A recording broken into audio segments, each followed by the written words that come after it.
引き寄せに関する記事作成 GPT 好きとをご紹介させていただきます。たった10分で高品質な引き寄せコンテンツが作れる驚きの商品なんです。へえ、面白そうですね。でも引き寄せってそんなに需要あるんですか？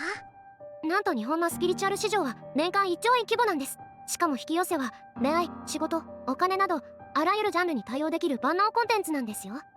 確かにジャンルは構想ですけど、私みたいな初心者でも発信できるんですか？それが最高なところで、占いなどと違って資格も実績も必要ありません。自分の体験を語るだけで OK。 この GPT 図を使えばクリックと簡単な質問に答えるだけで記事が完成しちゃいます。へえ、でも一つのテンプレートだけだとみんな同じような記事になりませんか？ご安心ください。今回は5種類の GPT 図をご用意しました。潜在意識、お金、人間関係などジャンル別に特化した記事が作れますよ。これは面白そう。早速チャレンジしてみます。